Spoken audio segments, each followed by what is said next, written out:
No coração de Roma, em 12 de julho do ano 100 a.C., nascia um dos nomes mais poderosos da história antiga: Gaius Július César. Filho de uma família patrícia, mas não particularmente rica, César cresceu em meio a um cenário político conturbado. Desde cedo, sua ambição já era clara. Mesmo em uma Roma dominada por senadores influentes e generais sedentos por poder, César demonstrava um carisma incomum e uma inteligência política fora do normal. Ele era sobrinho de Caio Mário, um dos maiores generais de Roma, o que o colocou desde jovem no centro do tabuleiro político da República. Ainda adolescente, César já era pressionado a seguir os caminhos da glória militar e da influência política, dois pilares essenciais para quem desejava sobreviver e vencer no complexo mundo romano. Mas antes de se tornar imperador em tudo, menos no nome, ele ainda precisaria passar por guerras, traições e disputas ferozes por poder. César iniciou sua carreira militar na Ásia e na Cilícia, ganhando destaque por sua bravura e por sempre liderar seus homens de forma direta, o que rapidamente lhe rendeu respeito e notoriedade. Em pouco tempo, suas habilidades políticas também começaram a se destacar, e ele se tornou uma figura essencial nas disputas internas de Roma.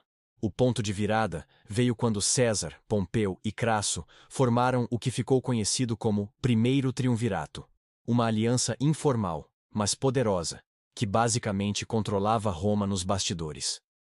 Enquanto Crasso era o homem do dinheiro e Pompeu o general consagrado, César se destacava por ser o elo político e o mestre da retórica.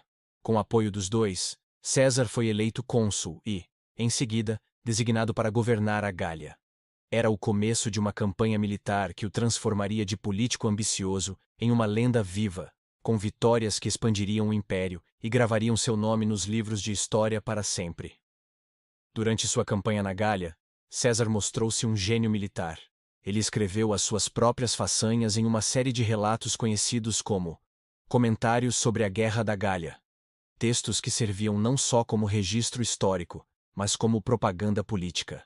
Ele conquistou tribos, subjugou territórios e transformou a Gália em uma província romana. A fama crescia, mas com ela também crescia o medo que os senadores romanos tinham de César. Ele agora controlava um exército leal. Era adorado pelas massas e começava a parecer mais rei do que político.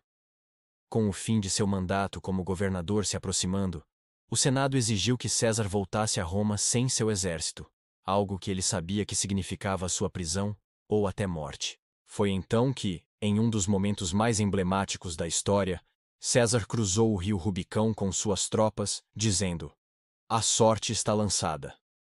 Esse gesto foi uma declaração de guerra contra Roma, mais especificamente, contra o Senado. O confronto entre César e Pompeu, antes aliados, agora inimigos, foi inevitável. César marchou sobre Roma e Pompeu fugiu para o Oriente. Após uma série de batalhas, incluindo a famosa Batalha de Farsalos, César derrotou Pompeu, que acabaria assassinado no Egito. Lá, César conheceu Cleópatra, com quem teve uma relação tanto pessoal quanto política. De volta a Roma, ele foi recebido como herói. Mas a república que ele havia deixado já não existia mais.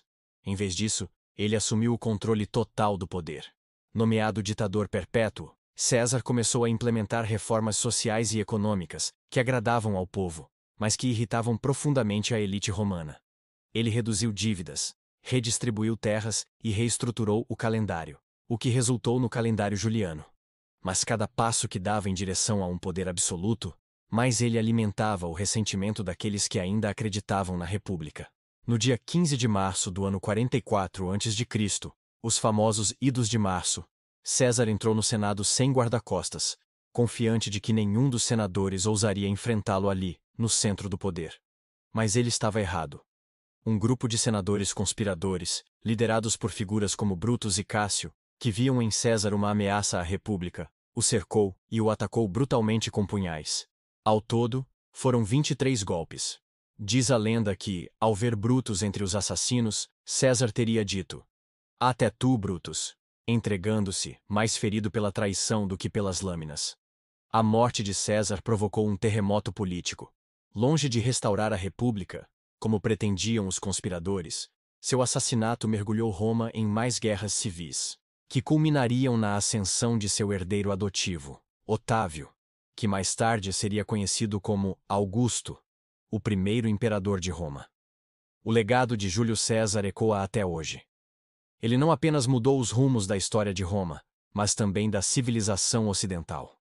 O nome César se tornou sinônimo de poder supremo, de tal forma que imperadores futuros, como os czares russos e os kaisers alemães, usariam seu nome como título. Ele reformou o sistema político, militar e até o calendário usado por boa parte do mundo atual. Mas sua trajetória também levanta uma pergunta que ainda reverbera na história. Até que ponto alguém pode concentrar poder sem se tornar um tirano? Júlio César foi um visionário, estrategista e político brilhante, mas também foi vítima de sua própria ambição. De seu nascimento em uma Roma instável até seu assassinato no coração do poder, sua história é um épico sobre conquista, glória, traição e poder absoluto. E mesmo morto, César jamais saiu de cena. Seu nome continua vivo como símbolo de grandeza e advertência eterna sobre os perigos do poder desmedido.